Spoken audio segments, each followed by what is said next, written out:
就是纯纯的韭菜，千万不要买，希望他们家的彩妆都卖不出去。Hello， 大家好久不见啊！那今天呢来开通一个新栏目，这不是前一段时间我做手术，然后就歇了1个月嘛，就琢磨出来一些新东西啊。其实我一直以来都在给大家种草，那很多人关注我呢，可能也是因为好物推荐，当然还有一些女性向聊天类的节目了。但是呢，我就在琢磨啊，那些我买了后悔无比的烂货们，可能也很有价值，有些钱我花了。你们呢就不用再花了，包括但不限于，比如说很火的护肤品啊、彩妆啊，亚马逊上面很多的爆款好物其实很鸡肋啊，甚至很多非常贵的，就你买了纯图一乐的东西，我觉得啊那都是宝贵的经验。那今天呢，我先来一期买了纯后悔的彩妆们，都是来自我比较喜爱的品牌，牌子绝对是好牌子，但是有些东西真的咋就那么难用呢？仅代表我个人的体验，但说实话真的。谁用谁难用。先说比较便宜的，再说贵到离谱的啊。OK， 首先这个东西是我在 TikTok 上被种草的，也活该我当韭菜啊！我不知道你们有没有刷到过啊，就这种类似盖章类的彩妆品，就是你不用一根一根的画了，你直接盖上去就行了。我想啊，可能有一些就是完全没有下睫毛的人，用这个确实能视觉上让你的眼睛看起来更大。如果你自己也有睫毛，然后你再盖上这个的话，他们就会互相打架。而且你看它这个盖章是所有都一样，就它是忽视了你的眼睛的形状了，强行盖上，特别的假，特别的丑。就 TikTok 上的很多博主，我觉得他们是太了解自己的眼睛形状了，或者是他盖的太熟悉了，他可以啪的一下盖住，就好看的，就突然一下惊为天人。就是你看似青铜啊，实则王者，不刻苦训练绝对盖不好。然后眼线笔也是这样的，它是这个 L 形状嘛，就是一边是左眼，一边是右眼，也是同样的问题，所有人都是一样的眼线形状。当然了，也不能这么说啊，就它还是分2类的。我记得啊，就一个是细眼型的，还有一个是圆眼的。我因为是细长的眼睛，所以我这个是适合我的眼型的。就是你不要相信短视频里面啪一盖眼线完美，现实中根本就是你盖不对地方，而且呢，你只有一次机会，就你盖错了你就完蛋了，整个你的眼影都要擦了重新涂，就是试错成本贼高，你还不如拿一个好一点的眼线笔，一点一点的画，容错率要高多了。所以你看这个东西其实一点都不省时间的啊，绝对不适合手残党和没有时间的人。OK， 下一个是这个 The Ordinary 的防晒霜，防晒霜我也放在彩妆里面吧，护肤品我以后再说。可以说是我用过的最难用的防晒。The Ordinary 说实话雷品还是挺多的啊，以后我找机会可以细讲。就是属于好用的贼好用，你根本离不开；难用的东西就是你难用到你怀疑是自己是不是买到的假货。它这个防晒的理念虽然是很好，就它是纯物理防晒，用的也是氧化锌和二氧化钛加了抗氧化成分，就听起来特别的完美，成分党应该是很爱。但是上脸就是特别的灾难，今夕适合你，就是还有这么假白的防晒霜呢，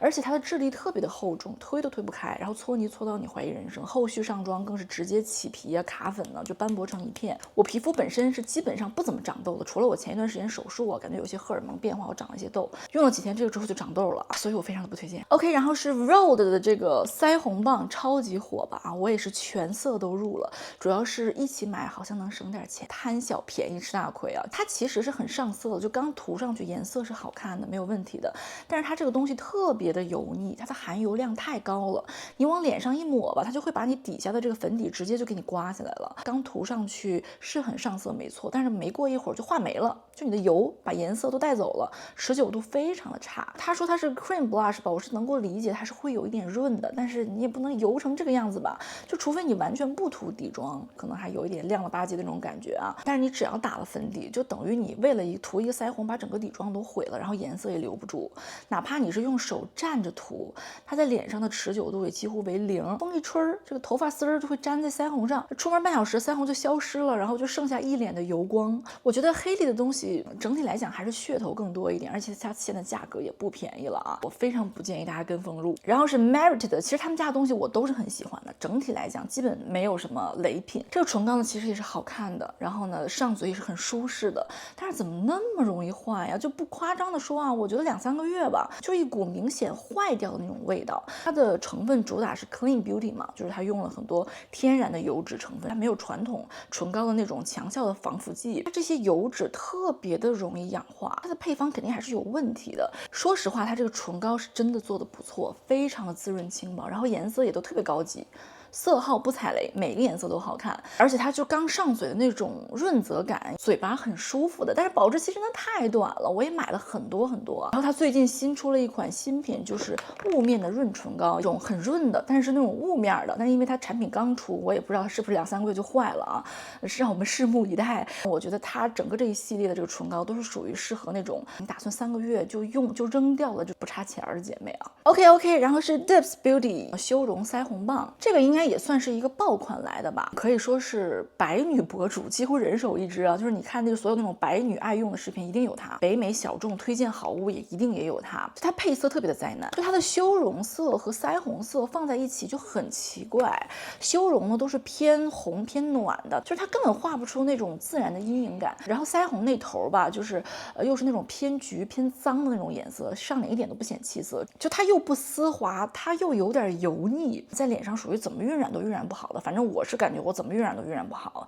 而且呢，它的配色对我们亚洲人就是这种稍微偏黄一点的肤色特别的不友好，就我这2支已经是比较适合我们肤色的了啊，别的更夸张，就显得整个人灰头土脸的，而且它那个膏体的形状，就是因为它是那种切面嘛。很难精准的控制用量，就你一不小心就用多了。总之就是雷中之雷。OK， 然后是 IT Cosmetics 的这个 CC 粉底液，它是属于 CC 霜还是属于粉底液啊？他们家的遮瑕膏有多好用，这个 CC 霜就有多难用啊！这个还是我去参加他们品牌的活动，现场的美妆师给我配的颜色啊，所以呢绝对不是颜色的问题，就它 lightweight， 其实它一点都不 light， 就糊的一脸特别的难受，很油腻。然后遮瑕效果呢倒是很 lightweight 啊，遮瑕效果很 light， 基本上没有啥遮瑕，就是纯的糊得慌，甚至因为它的这种反光的质地，就会显得我的毛孔更大了，还不如全脸不上粉底，然后只局部用遮瑕呢。这个产品就是完全的不需要。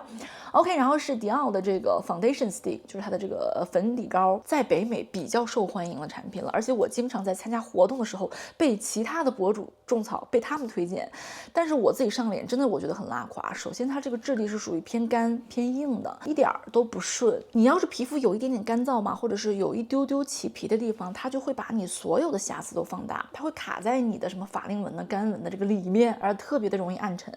然后你刚上脸的时候可能颜色还行，过一2个小时就会变黄变暗，遮瑕力还是可以的，但是妆感非常重，就是你觉得你这个人涂了厚厚的粉底的感觉，完全没有那种奶油肌的自然感。我觉得这个价位你还不如买 Versace 的这种粉底膏啊，就是比这个好用太多了啊。OK， 爱马仕来了，爱马仕其实爱马仕好多值得吐槽的，基本上全线难用。这个腮红我之前好像就吐槽过，配货你都不要买它，当然了，现在它可能也不算配货了。颜色呢非常的不持久，色号也是万年的没有什么新意和更新啊，就是香味刺鼻，就是你一打开一股喷鼻而来的香水味，就是你个腮红你干嘛整那么香呢？我是属于我觉得我自己对味道非常敏感的人啊，就因为这个原因，我真的很少在脸上用它，因为我觉得呛得慌，而且呢它的颜色又很普通，又特别容易掉。然后你就这粉质吧，在现在这个开价彩妆面前都是没有优势的，真的我觉得就是纯的卖那个壳子。OK， 终于说到 LV 了啊，我希望他们家的彩妆都卖不出去，真的是飘了。让我看到了爱马仕的性价比啊，一个唇膏$160，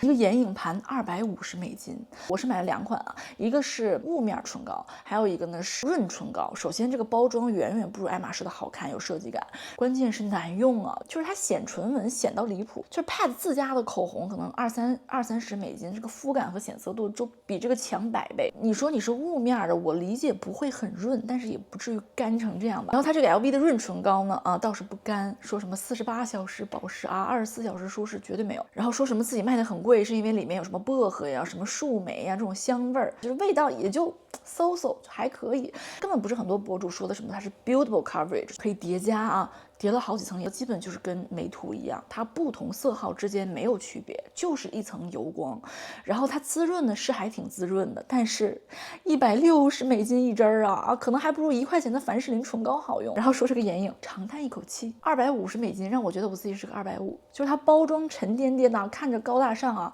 里面这朵花就给你一种很莫名的廉价感，然后官方说呢，这些眼影是特殊材质啊，什么高级保湿配方啊，丝滑上色呀，实际上用起来就是无感。配色说实话都挺丑的，就你说这几个配色能选出什么好看的吗？我这个就已经算是看得上眼的。唯一我觉得这里面这个亮粉做的还不错，它是那种比较有湿感的高光，就是你也可以把它用作脸部的高光粉涂在你希望脸上发亮的地方。然后持久度还是可以的。但我觉得没有人会为了这个花250美金买一整个眼影盘吗？你还不如直接买那个香奈儿的高光膏呢啊，只要它1/6的价格，效果呢还要更好，就是纯的韭菜，千万不要买。OK 啦，如果大家喜欢这类的视频的话呢，我也会继续吐槽啊。护肤品其实我也想做一期，但是因为护肤品特别占地方，特别大，不好用的东西我一般就直接扔了。